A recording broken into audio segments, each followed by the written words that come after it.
Oh, see, now he done put it down. You see what I'm saying? Look, I was about to let him have a little show real quick, y'all. Y'all already know what it is, man. The boys are back in town. We We back. back. Straight up Tennessee, baby. It's the midweek chat. Got a new segment today that the boy don't even know that we're doing, but we're gonna start doing gas or trash Wednesdays. That's coming up in segment 2. Oh, Got a list of questions for you, Brody. And okay. we'll ask the same questions back to me. But big day, man. Big week already. It's Wednesday, but obviously team practice yesterday, Tuesday. Alex Ablin, McAllen Castles, Jacob Warren, Addison Nichols. A lot of the young guys got an opportunity to speak with the media. McAllen Castles, obviously the transfer, got to speak to the media, and then it was really cool again to just see Glenn Ellerby, the offensive line coach, get his little clock, get his little time in there talking about the big hefties up front. But y'all already know what it is, man. It's the midweek chat. It's straight up Tennessee, baby. Let's dive on in.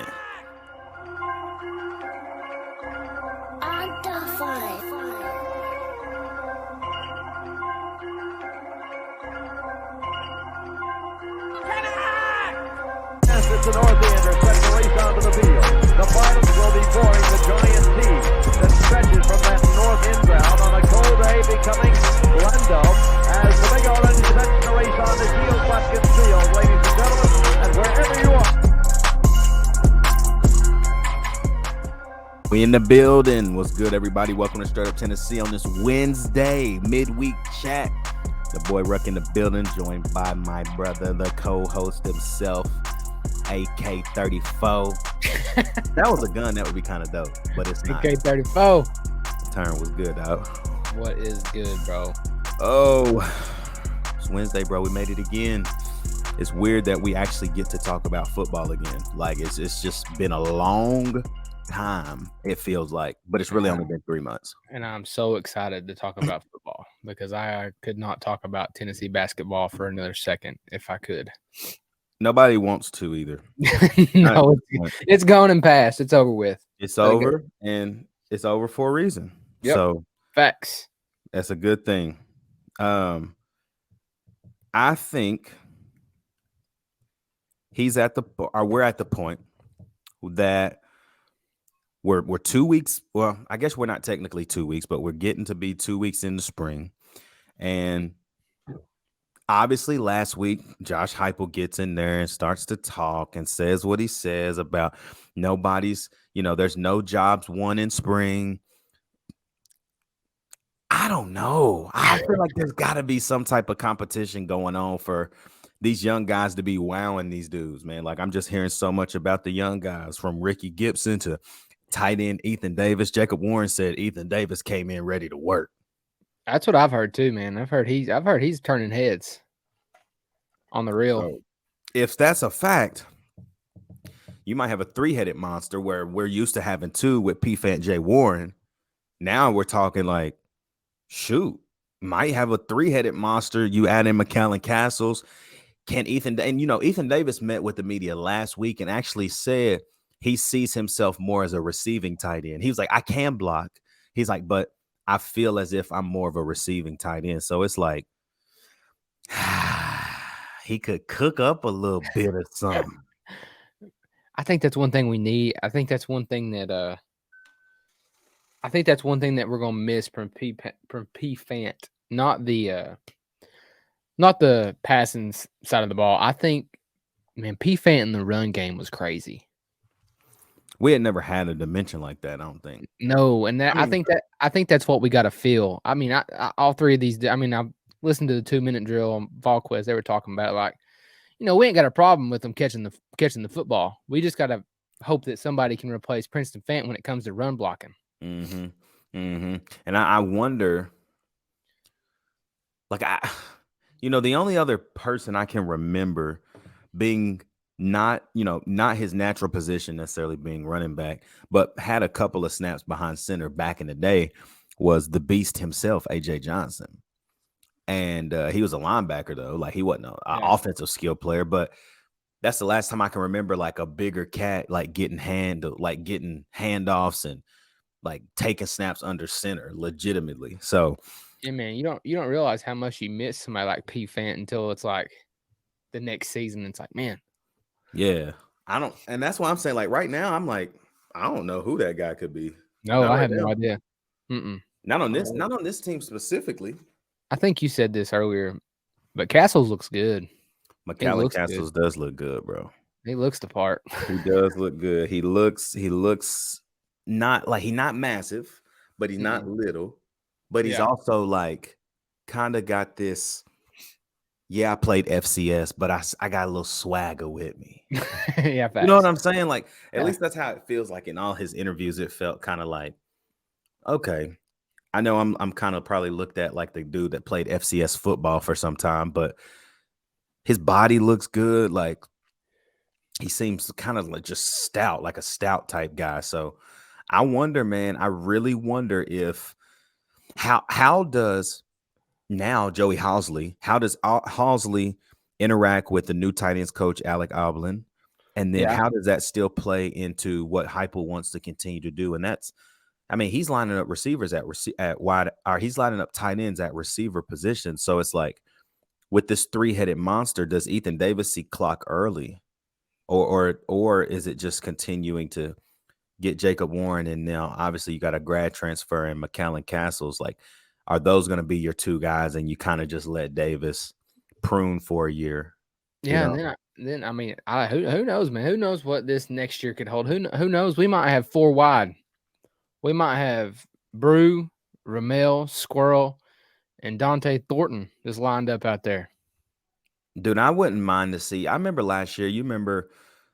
I don't think we ever did this with four high, but I do remember when we would have a 3 receiver set, and we would have a running back, and then the tight end would kind of be like in an H back position. Yeah.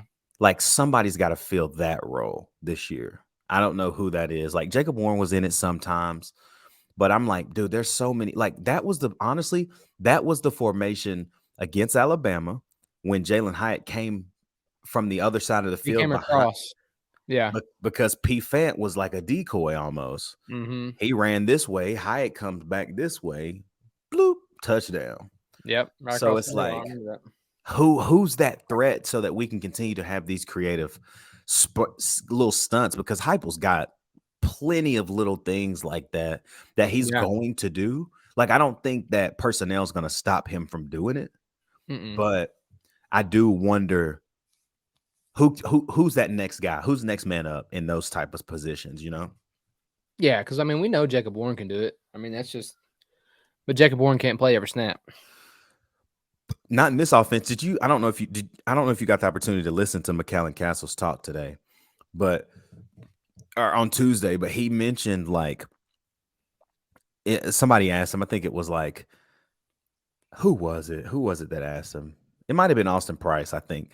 Said, coming from UC Davis, they also ran a spread offense, if you didn't know this.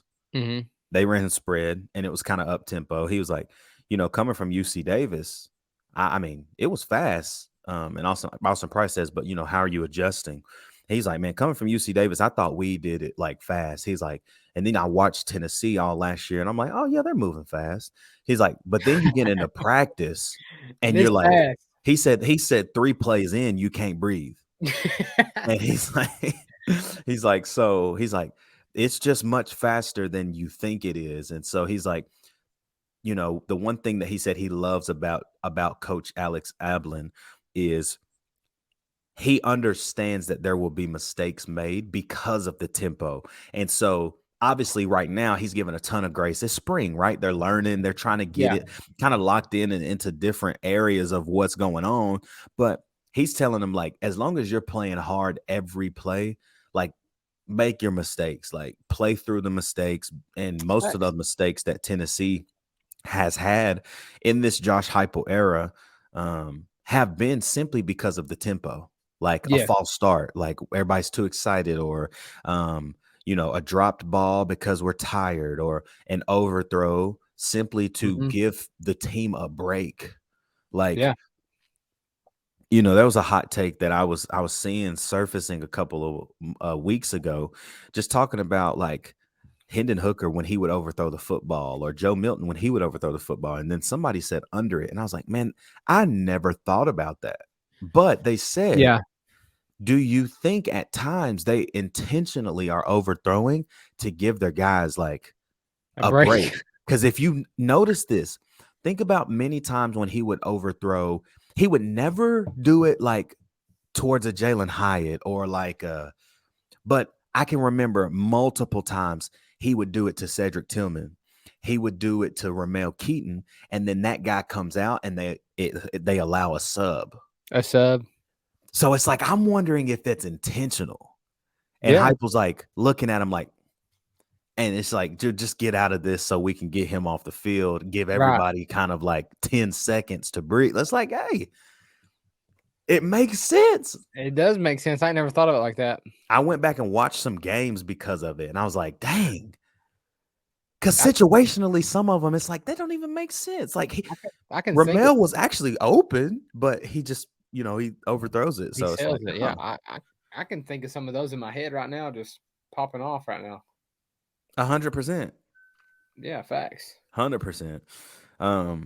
But man, so looking ahead, obviously it's week 2. It's Wednesday. Teams practice this morning. I wonder who's going to get the opportunity to meet with the media today. What is your, obviously Orange and White game's the 15th. Mm-hmm. I don't remember ever seeing a Josh Heupel Orange and White game. Oh, has there been one? Because COVID, we didn't have one. 2020, we didn't have one. 2020, we didn't have one, but he wasn't here. 2021, I can't remember what was happening. Heupel was here. We had one. We had one because I remember it was just a scrimmage. That's all it was, because I remember seeing Hendon Hooker and be like, man, that dude is trash. That's right. Because I do remember. he fumbled like 4 times. Yeah, he looked terrible. I do remember that. Yeah, it was just literally a scrimmage is all it was. And then 2022 was the stadium renovation. So we didn't have one. So they didn't allow fans in, but they did play there. It was like a family Orange and White game. Yes. And now this year is the first one, and they're just closing the south end zone, which, praise God, my dollars that I spend at the University of Tennessee are finally being used to fix the side of the stadium. That is like when opposing fans come, they sit on that side of the stadium. So it's like, at the same time, as much as I want them to hate their experience, I kind of want them to love it, because it's like, yeah, there's nothing like Neyland. But that side makes it feel like I'm in the 40s. It's dog doo-doo. But now they're updating it to feel a lot like the west side and where we sit on the north side of the stadium. So I love our side. Interesting. But hey, what this might do, I'm wondering if what it's going to do is how, that side of the stadium has always been a lower ticketed price, simply because it's just a little bit more of a dump. Bro, I don't mean to interrupt you. You want to hear something insane that's crazy? What's that? A buddy of mine's he's been trying to get season tickets since the end of the last season. Bro, he like messaged the box office or whatever, ticket office, and they called him back. Bro, this is like a month ago. Like after the renewals came out, like if you hadn't renewed, your tickets getting given up, whatever. Yep. After that, I think it's February 26th. Mm-hmm. So 2 weeks ago, guy calls him back. Hey man, all we got for season tickets is Party Deck. Everything else is sold out. That all they got is the Party Deck for season tickets. That's it. Did he do it? No, because it's like a $5,000 donation.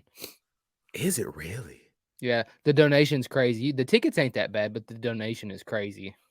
Jeez. I guess because the experience up there, like you don't have right. Man, I could understand the party game for like, dude, I bet you the Party Deck, and I sit right beside it. But when I'm in the game, watching the game, like I'm not even thinking about it. But I bet you the Party Deck, like for the Florida or like Alabama game, is like, yeah. See that's not like if I did the Party Deck one game last season because we got some free tickets or whatever. But we went to like homecoming, no name homecoming, and it was like, give me my seat, But like Alabama, like I didn't sit the Alabama game. I mean, maybe at halftime. I was about to say we sat at halftime, but I remember when the band came out, I didn't sit down again. It was just on And edge the rest of the game, bro. and it's up there. It is up. I would just be whoo. I mean, the only thing bad about the party deck though, man, like you better if you you better get there early, because them little things fill up. Those little boxes fill up quick. Mm-hmm. And I'd be pissed if I spent $5,000 on a donation and I was watching the game from up top on TVs On the actual screen yeah. Just looking at the screen. At least people can get drunk, I guess. Yes. Jeez. Oh man, you already know what to do, man. Like, comment, subscribe, hit that bell notification if you're rocking with us on YouTube right now.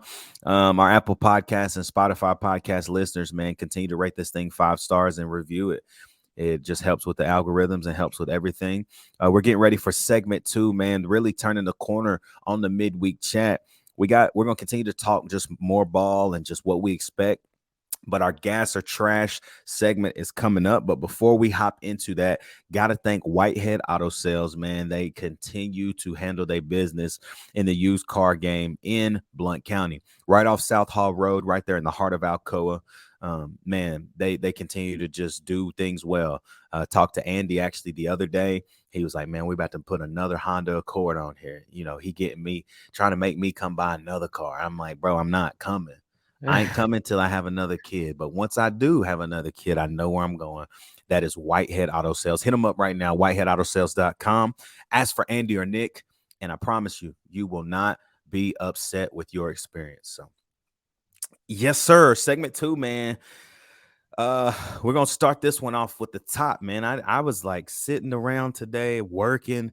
I was like, man, I want to have a new segment until we get obviously into summer, in the fall, when we start doing pump the brakes or hit the gas. But we're gonna do gas or trash Wednesdays. This week specifically is things around Neyland Stadium. Oh, Things around Neyland Stadium, things around campus. Are they gas? Or are they trash? Okay. All right, so I'm coming with you with this first. Gas or trash? The cookout on the strip. Trash. Gas, bro. Trash. That's the best one in the city.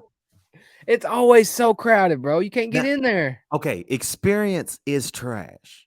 Experience is trash. Food is gas. Is always gas because it's always busy. You gotta be more specific. You talking about food like you're talking about experience. Experience is trash. I'm talking about if I'm like, man, I'm going to cookout, bro, I'm going on campus.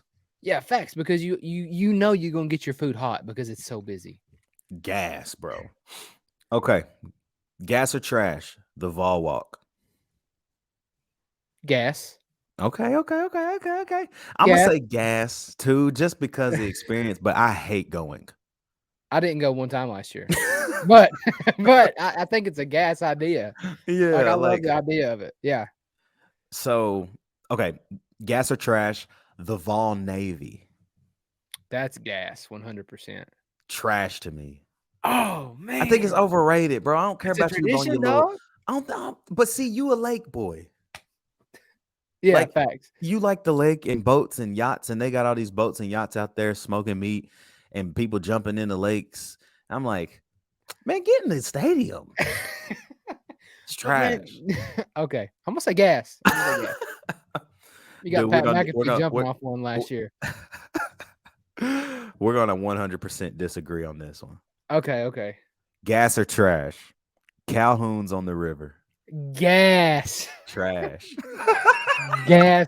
Well, it depends. It really depends, honestly. Because I mean, I've been there and it's been like banging, but then there's been times where I've been there and like, man, this is dookie cheeks. I've told you this. It's trash. But it is only because I have never had a great experience at Calhoun's. My best here's the problem. My best experience at a staple in Knoxville should not be a banquet that I was at. You know what I'm saying? Like, that's your catering menu. Like, that's not even all the good stuff. Yeah. Supposedly. But like, that's been my best experience, was a basketball banquet. I will say, I'm sitting here thinking about it, and I love three things. I love 3 things at Calhoun's, and every good experience I've got all 3 of these things, and every bad experience I've tried, I was like, I'm gonna try something else, and it was not a good experience. You go, you get the bacon wrap brisket burn-ins as the appetizer, gas. And then you get the wings and the Thunder Road and a side salad, gas. Can't beat it. Now, if you The try, Thunder, I tried to get a burger a couple times, and I was like, pork is okay, but yeah. Now Thunder Rose sauce, I've always had that at Smoky Mountain Brewery, which is obviously a sister restaurant. Bro, it's nothing like that. I don't know how they get it so sweet and so spicy at the same facts. time. Ooh, so good, so good. Thunder Road, top. If you've never been to Calhoun's, go and just ask for a gallon of Thunder Road. Let me And put it on your salad. don't, I mean, I don't know about this. I'm not trying that next time. This man said, put it on. He said, I'm going to try it the next. Now that's where you going Saturday. Calhoun's. Hey, He let me gonna get put that Thunder Road on the salad, please. Thunder Road on his house salad with cucumbers. Hey, it might be gas. We're gonna have that on next week. Turner salad at Calhoun's. Trash. I'll take a picture. Anyways, all right. Very specific here. Okay. Gas or trash? Petros on the north side of Neyland Stadium. That's our side, right? Gas. Bro. Yes. Yes. And you know something crazy? Woo. The best Petro stand in Neyland Stadium is right at your seats in the upper deck. 100%. Right there at Y10. That's the best one. It beats any one down below. That one in the upper deck is gas. Jack actually, my wife actually said Petros. Like I'm down there working on like this segment, and she said that, and I was like, "You right? I don't never eat a Petro nowhere but at the game." No facts. I ate one at the basketball game the last time we went. It didn't hit. It didn't hit as good as Neyland's. Dude, it's something about like I don't know. I don't know if it's just like they open up because they're so busy. Are the Fritos just fresh? You know what I mean? Like, sheesh. Yeah. I mean, gas. Petros on the north end. Don't eat any concessions except the lemonade stand on the south side of the stadium. Okay, I ain't never had it. Gas. The lemonade, man. When we came and saw y'all in 2021 against the Pittsburgh game, y'all sat in the lower deck. Yeah. And we were walking around, and Jack was like about to pass out because we spilt her Sprite that day, and she's like, "Here's some lemonade." So I bought her some lemonade, and it was gas. Okay, man. I don't stay. I'm north. Yeah, all the time. But I get me. I am pretty pissed though. They did get rid of Great American Cookie, but the other place is it's an okay replacement. It is an okay replacement. Their cookies were still gas, but it ain't no double doozy from Great American Cookie. Nah. Yeah, because that day I was so excited to get one, and you was like, "Bruh, it's not here anymore." They still got the double doozies, but I mean they're good, but it's not the same though. I don't know. It's okay. Gas or trash? The yearly souvenir cups.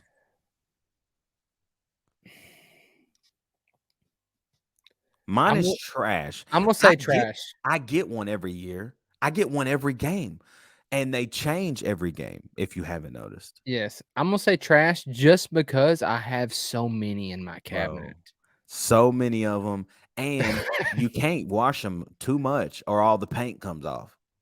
Facts, dude. Half the ones I use, they're like faded, completely faded. Bruh, I remember I got one from like 2018.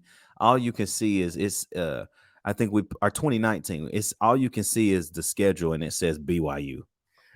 Dude, I don't know if this happens to you too, but the new ones, the old ones were gas because they were thicker and shorter. These new ones won't fit in my cabinet. Nah, you remember the old ones too? They had kind of like this, like when you would move them, they would like change. You know what I'm talking about? I know exactly what you're talking about. I'm about to blow everybody's mind right here. And I had about 90. When I used to carry a wallet, bro, I'd pull out my wallet and I'd have probably about 50 of them just on my wallet, bro. The one refill stickers. Oh yeah, what happened to that?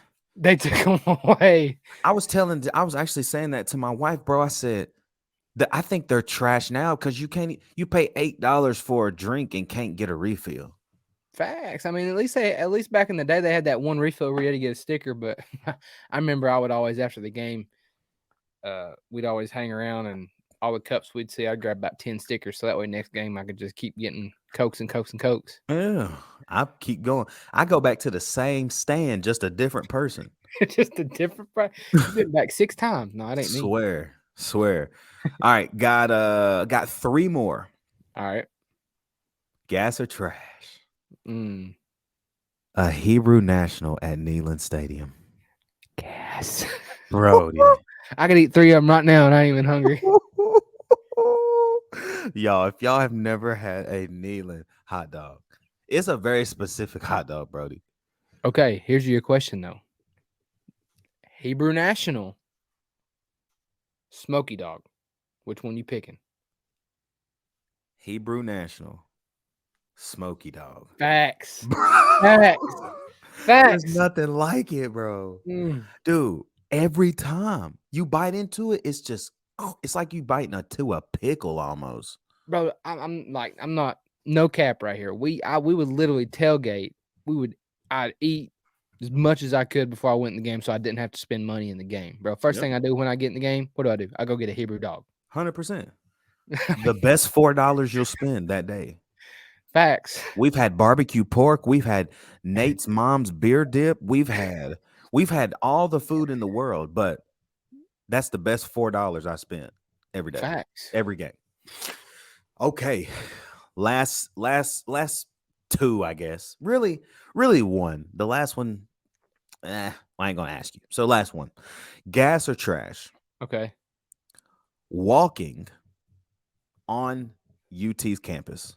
Okay. Like just in general, or are you talking about going to the game? Like, walking campus in general. I'm gonna say gas. I'm gonna say trash. Oh, because really? It's beautiful, but there are too many hills. There are a lot of hills. Stairs and hills. After a game where I pretty much stood up for 4 hours, the last thing I'm trying to do is trot back up them stairs over there by 11th Street to get back up to the garage. Now, we don't park there anymore. Mm-hmm. But when I was, it was miserable. I mean, there was still a hill where we parked this year too. Because you had that. It was much better. Yeah, facts. That was about a 2-minute hill, whereas the other one was about 8. Facts. I'm gonna say gas. But I'm sitting here thinking like the only time I really go like I'm on campus is for a game. Like if I'm walking to a baseball game, if I'm walking to a basketball game. Well, I'll say this though.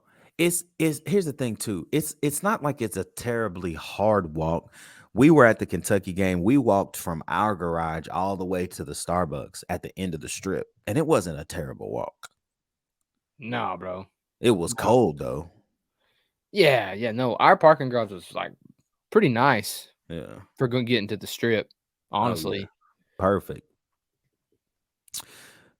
Gas or trash? That's fire, bro. Good little segment. I had no idea where you were going with it. I was ready for it though. Yeah, no, but so next week's topic for gas or trash is going to be more focused on in-game things. Obviously, we focused on things outside of the stadium. Obviously, we talked about a little bit of the food. We're going to dive more into food next week, but also talk about in-game. When the game starts, gas or trash, XYZ.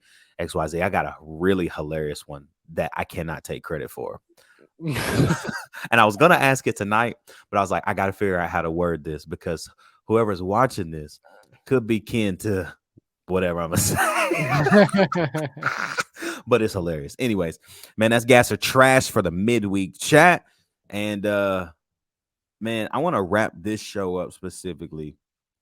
You know, we haven't heard a lot from the defensive backs yet. We haven't heard a lot from really the linebackers. You know, Beasley hasn't got a chance to speak. Keenan Pili hasn't got a chance yet. I'm interested now.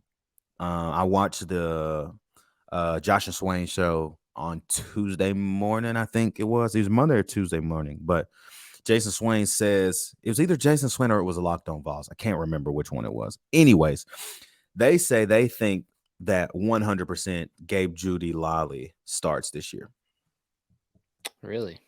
And they say it's pure experience and talent. Like It was like imagine Warren Burrell, but more athletic. Facts. I'm like, dang, so he's that nice. And like these guys get to see him, Yeah. So we don't like the little practice clips that VolQuest does and Rocky Top Insider. I love them. Please keep doing them. But man, Facts. it literally shows you that they are literally there all of 8 minutes. That's it. Yeah. If They don't see anything. No, not much at all. So, but going back to that, we haven't heard a lot from the DBs. We haven't heard a lot from the linebacker room.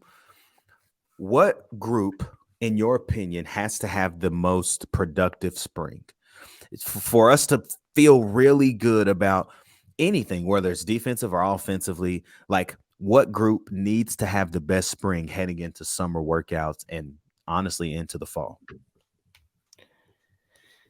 I'm gonna do defense and offense. Defensively, I'm gonna say what everybody else would say, DBs, in my opinion. I think line's gonna be all right. I think backers are gonna be pretty good too. Just the secondary. I think the secondary on defense and then on offense, I think that tight end group. I really do. Yeah. I think my point of view is mine offensive. I don't care about defense at this point because Rodney Garner has never been satisfied with his defensive line, and he clearly said, "I feel really good about where my guys are." I'm like, I've never heard him say that. No. So Facts. it's like, what has happened? He's had a Matthew Butler, he's had a Byron Young, and it's like culture has now been set. And I'm like, defensive line has been our it's like if the D line can get to the QB, it's gonna just make stuff easier. And for him to say what he said, I'm like, shoot, we must be doing something right. Mine is offensive line. I think behind Cooper Mays, you've got Addison Nichols, who is a sophomore, never played a snap in college in the SEC. Not that, obviously he was a highly touted 4-star recruit, so obviously he's going to bring some type of juice. But Addison Nichols is your backup center. You still have, Dane Davis, and losing Darnell, man, I think is going to be like, at least here's what I'm happy about. I'm happy that you get a down Virginia team. Like, they're just not that great. Yeah. Week 1, and then you turn around and I believe it's Austin P. And so it's like those first 2 games, you kind of you'll get a feel for how much did Darnell actually mean to us. Like, we know he did a lot. He didn't give up a sack all year. Did you see where they're trying to dual train everybody? Yeah. You hear that? Yeah. Trying to teach everybody both sides, not just one side. I think we have to, one thing that I was reading, and I believe this was Eric Kane. Shout out Eric Kane on Locked On Vols, man. He was going through kind of each position group, like who's built for right now and who's built for the future. And the offensive line is not built from the future. Think about this class. We got Andres, or whatever that guy's name was. We got him, but we didn't get really anybody else in the class of 2023. We lost out on Francis. You know what I'm saying? We lost out on Francis Maua. We lost out on another guy in that class. We got one guy on the offensive line in 2020, the class of 23. Who was the transfer? That's the dude from Texas. What was neck dude name? Larry Johnson. Larry Johnson. Yeah, Larry. That's the dude from Miami. Are you talking about? Yeah, you talk Larry Johnson, but then we got John Campbell from Miami. Yes. Now he's played a lot of football. He's going to help, but how fast can he get what's happening? Well, that is the question. And that's the thing about it too, man. Not just get it, but like, man, to be an offensive lineman at Tennessee, you gotta be in shape, dog. I know we got a while for the first game, but you gotta work your butt off. Oh yeah. It's snap and clear too. Make a mistake, snap and clear. Like, we got to keep going. So, but yeah, So midweek chat, y'all, you already know we'll be back for Chop It Up Friday, man. It's been a great show today. Thank y'all for rocking with us. Continue to like, comment, and subscribe. Obviously, we will continue. We got a big announcement that's going to come down the pike, hopefully here in the next couple of weeks.